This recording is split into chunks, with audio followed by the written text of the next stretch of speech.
Hai teman-teman, selamat datang kembali di channel Tanya Ahuy Yuk. Hai, Huy, mau tanya dong.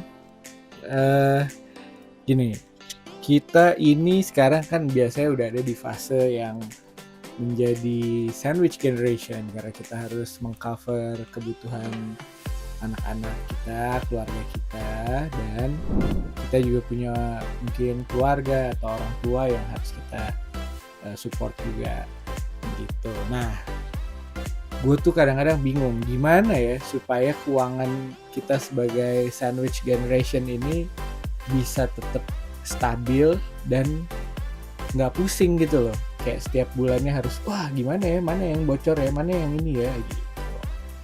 Gitu sih. Thank you. Oke Char, thank you Char. So di channel episode 25 kali ini kita bahasnya akan relevan banget ya buat orang-orang yang lagi mengalami, terutama harus ngurus orang tua, harus ngurus anak juga alias sandwich generation. Lagi hype nih. Lagi hype. Sebelum kita mulai, mungkin gue punya pantun nih Cat buat lo. Wih, Pergi ke pasar beli sayuran. cakep, Jangan lupa membawa dompet. cakep. Atur keuangan dengan perencanaan biar keluarga kamu hidup lebih hemat. Wih. Nah, semoga di tips kali ini bisa membantu teman-teman di luar sana ya, Cat ya. Nah, buat teman-teman semuanya jangan lupa subscribe dan like Tanya Ahuy. So, sandwich generation itu adalah mereka-mereka yang menopang keuangannya untuk orang tua serta anak-anak. Jadi beberapa tips yang bisa gue bagiin secara efektif yaitu yang pertama, paling penting banget teman-teman itu perlu yang namanya kelola stres finansial dengan perencanaan. Jadi kalau kita bicara secara psikologi nih Chart, sandwich generation itu kan seringkali menghadapi tekanan, baik emosional, tekanan emosional karena harus mengurus orang tua sekaligus anak-anaknya. Ini biasanya menimbulkan stres yang luar biasa dahsyat banget yang tidak bisa diatasin oleh teman-teman semuanya. Dan itu bakal ngaruh banget sama yang namanya pengambilan keputusan dari sisi finansial terutama yang istilahnya mereka belum bisa berpikir secara rasional Chart. Gitu. Nah kalau kita bahas dari sisi praktek finance-nya, untuk mengurangi stres itu sebenarnya teman-teman sudah bisa lakukan yang namanya buat anggaran yang jelas, realistis. Udah dipeta-petain nih keuangannya sehingga ketika mau melakukan spending itu sudah sesuai dan lebih tenang gitu Chart. Pastinya sebelum itu ya teman-teman ingat lagi buat yang namanya prioritas untuk bikin dana darurat. Ya start setidaknya 6-12 bulan itu teman-teman sudah harus punya dana standby, dana darurat itu. Gitu. Intinya tuh emang balik lagi ke budgeting dan juga budgeting dan juga selalu harus bisa tetap tenang. Betul. Cukup istirahat mungkin ya, itu pengaruh juga ya, jadi biar bisa berpikir jernih, olahraga ya kan. Bener banget Cat. Jadi semoga di tips yang pertama ini teman-teman bisa kebuka ya pikirannya. Oke, yang kedua nih Cat, kita perlu yang namanya komunikasi keluarga untuk mengurangi beban emosional dan finansial. Jadi kalau kita bicara dari sisi psikologisnya nih Chart, komunikasi yang terbuka dengan orang tua, pasangan, itu penting banget. Jadi mereka itu tidak ada ekspektasi yang tidak realistis, yang dapat menambah beban emosinya kita. Nah, tekanan emosional itu seringkali berujung sama pengeluaran yang impulsif. Ujung-ujungnya. Ya, nanti cek lagi nih di episode kita sebelumnya tentang pengeluaran yang impulsif ataupun keputusan finansial yang tidak terencanakan, Cal. Kalau prakteknya secara finance, teman-teman bisa diskusi ini terbuka dengan keluarga juga, jelasin apa yang mungkin dan apa yang tidak mungkin, apa yang prioritas dan apa yang tidak menjadi prioritas saat ini gitu.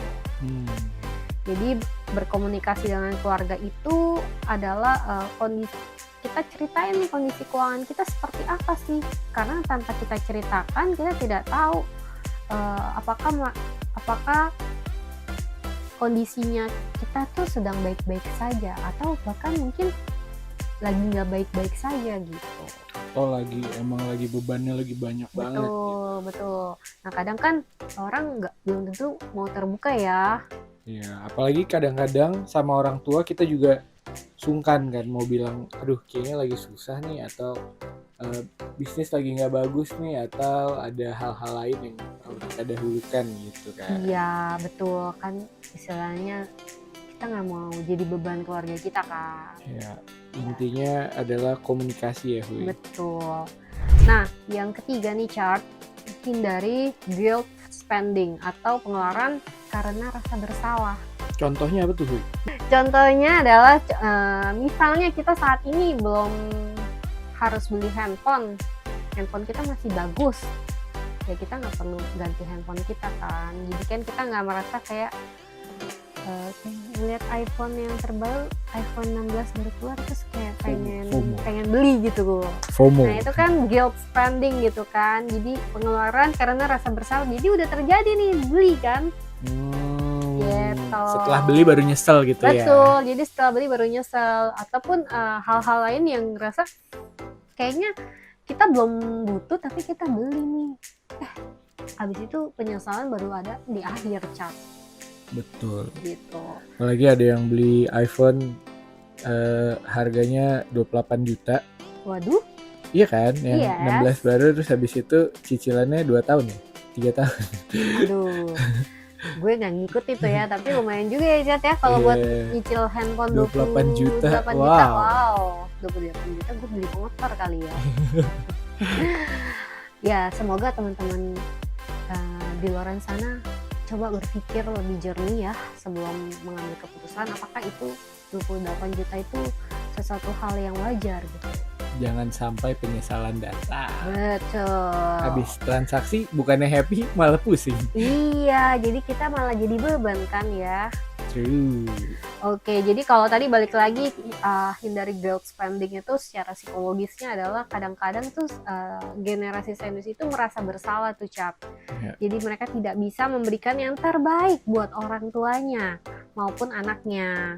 Jadi perasaan ini tuh kadang memicu guilt spending. Jadi kayak pengeluaran yang tidak perlu tapi kayak rasanya bersalah gitu.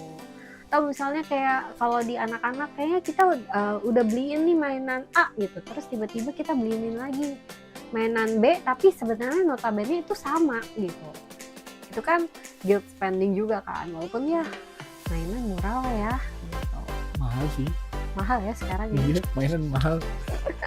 Jadi kalau misalnya kita secara praktek finance ya buat batasan yang sehat aja dalam pengeluaran, fokus sama kebutuhan bukan kepada keinginan. Nah pokoknya ingat-ingat nih teman-teman di luar sana, buatlah anggaran terpisah untuk orang tua dan anak gitu. Jadi pisahin misalnya harus ada pengeluaran orang tua seperti kayak kalau misalnya ada orang tua yang lagi sakit itu ada spending untuk biaya kesehatannya orang tua kan. Kemudian kalau anak pastinya spending yang paling utama itu adalah paling besar di pendidikan Cat. Betul. Gitu. Oke, itu tips yang ketiga ya. Oh ya, paling penting nih Cat, sebelum kita masuk ke tips yang keempat itu rencanain yang namanya asuransi kesehatan dan jiwa buat orang-orang yang menanggung orang tua dan anak gitu. Nah, penting banget kan kalau mereka menanggung keluarga tapi mereka tidak punya istilahnya tiba-tiba financialnya terjadi kondisi sakit, jadi stop, tidak bisa bekerja, jadi anak dan orang tuanya jadi tidak bisa dibayarin lagi tuh biaya-biayanya. Insurance, itu perlu banget gitu. So yang keempat nih adalah atasi rasa takut akan ketidakpastian dengan investasi yang tepat.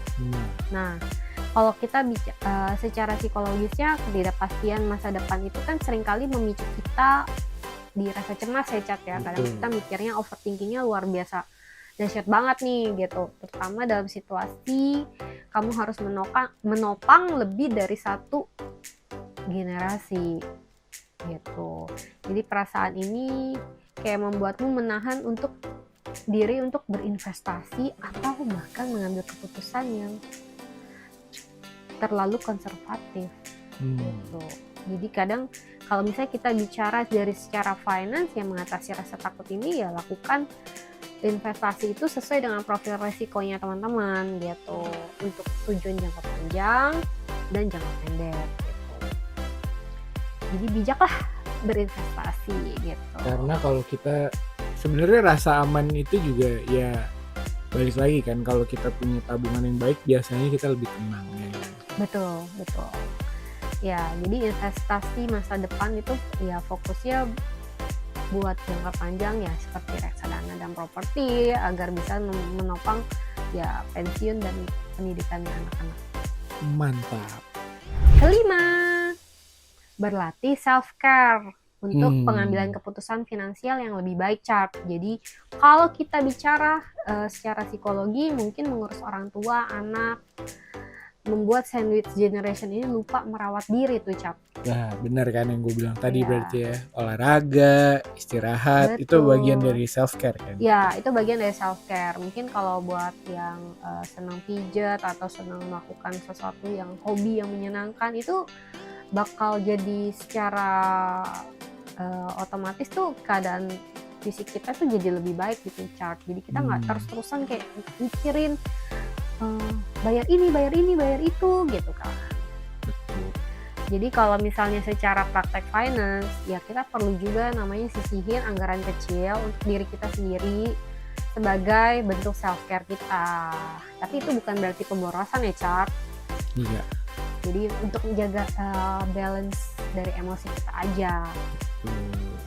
Supaya kita bisa happy juga lah ya, nggak usah mikirin duit dulu. Betul banget. Jadi makin dipikirin tuh makin pusing malah. betul, jadi dijalanin aja, dilakukan step, walaupun itu kecil langkahnya, walaupun itu berat, nggak apa-apa, lakukan gitu, pelan-pelan aja gitu. Jadi I hope kombinasi beberapa tips yang aku kasih bisa membuat teman-teman tuh bisa mempraktekkan, bisa start. Jadi kalau teman-teman yang sudah praktek boleh ya di kolom komentar. Thank you Huy. Thank you Chart.